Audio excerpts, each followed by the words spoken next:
está vivo durante todo el año, que se llama IFN.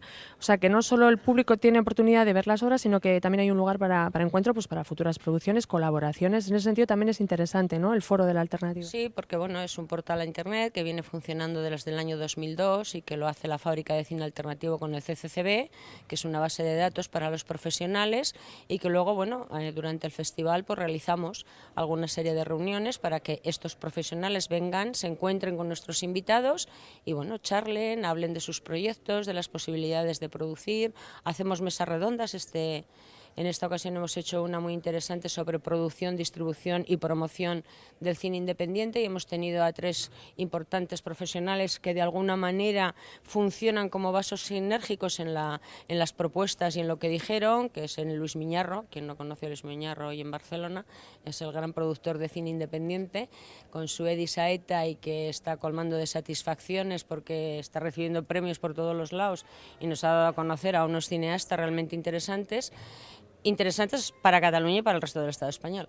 Y luego, bueno, tuvimos a una mujer llamada Alga Malabé, que es la directora general de producción y de programación de Telesur, un canal interesantísimo, multiestatal, donde aportan 7 países y que evidentemente es un canal que apuesta, aparte que es un canal de noticias y de información, apuesta realmente muchísimo por el documental y por su difusión. Y por último tuvimos a Alex Navarro, que es director de Media Antena Cataluña, que realmente estuvo hablando de un proyecto muy interesante que tiene en estos momentos Media Europa. Media Europa hasta ahora ha vivido un poco intentando proteger el producto, la obra que se hacía en los países europeos, y ahora, a partir del 2011 y en estos momentos, está en un periodo de, digamos, bueno, de experimentación o de ensayo, para tender un puente a los países extracomunitarios en muchos ámbitos. Uno sería la formación, por ejemplo, otro sería la coproducción, y luego también entre festivales.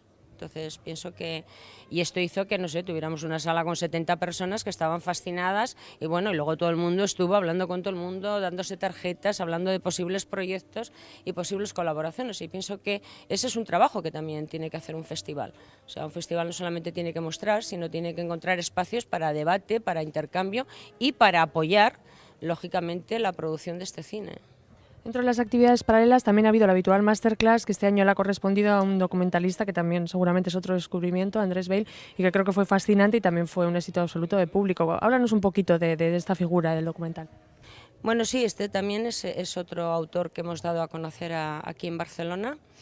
Es un autor muy interesante. A ver, siempre estamos últimamente hablando de la ruptura de los moldes y de las demarcaciones entre documental y ficción, ¿no? Y él sería un claro ejemplo de aquellos personajes que rompe absolutamente las categorías, que reclama precisamente originalidad, es decir, reclama una subjetividad en la mirada, que no le importa atravesar las fronteras entre lo público, lo privado, lo político, entre el teatro y el cine, e incluso entre la investigación documental y la dramatización. Es más, la última película que ha hecho, y evidentemente ya está generando lógicamente controversias y discusiones, he tenido unas cuantas con unos compañeros de festivales, en el que lo que ha hecho es, a partir de un hecho real, que fue el asesinato de un joven adolescente a manos de los propios amigos, ha hecho una dramatización, y con 2 actores, cada actor, hombre y mujer, interpretan a los diferentes personajes, ¿no? Entonces él decía que a veces una dramatización es más real que la realidad, cosa en la que estoy bastante de acuerdo.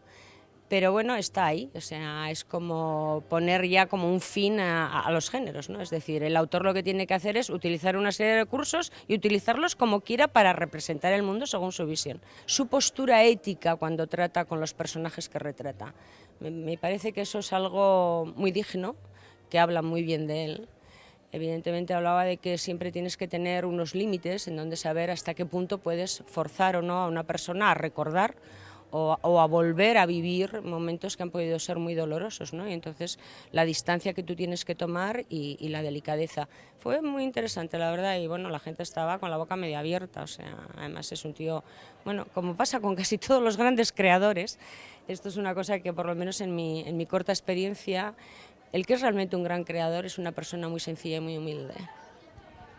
También, bueno, podríamos hablar horas sobre la vasta programación de la alternativa, pero también hay una sección muy importante que se llama Sinergias de la Historia, en la que este año pues habéis seguido colaborando con Mugare Cabe, con una iniciativa muy importante para dar voz a los indígenas, voz audiovisual y voz cinematográfica a los indígenas. Háblanos un poquito de esta colaboración. Bueno, empezó hace 2 años, empezamos porque coincidimos en otro festival y bueno, hemos sido asesores de su programación. Lógicamente a mí me parece que hacen un trabajo excelente, no solamente porque llevan 20 años realmente participando en proyectos de desarrollo para países empobrecidos, sino porque tiene un área de sensibilización que lleva Carlos Vázquez, que es la persona con la que yo me relaciono, y que hace 14 años empezaron una muestra de cine y vídeo de comunicación, y donde generalmente siempre aparecen documentales, mayoritariamente, aunque a veces también tienen animaciones, hechas por las comunidades indígenas. Y me explico. Cuando se dice hechas por las comunidades indígenas, es decir, es que estas comunidades han aprendido a utilizar la cámara, han aprendido a utilizar todo el lenguaje cinematográfico para representar sus luchas, sus reclamaciones, sus pensamientos, su cosmovisión, cómo funcionan como comunidad.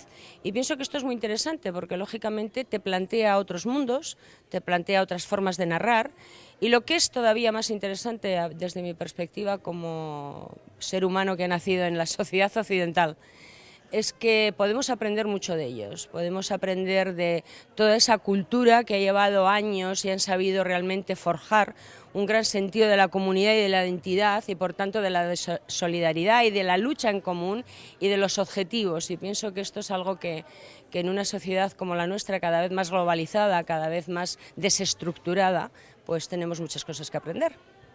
Bueno, pues como está visto que hay muchas cosas de las que hablar de festivales, esperamos volver a verte en Camón en el marco de la primera mesa de directores de festivales, para que sigas mostrándonos algunas de las claves de este festival, de la alternativa y de todos como escaparate del cine internacional. Vale, pues muchísimas gracias y ahí nos veremos.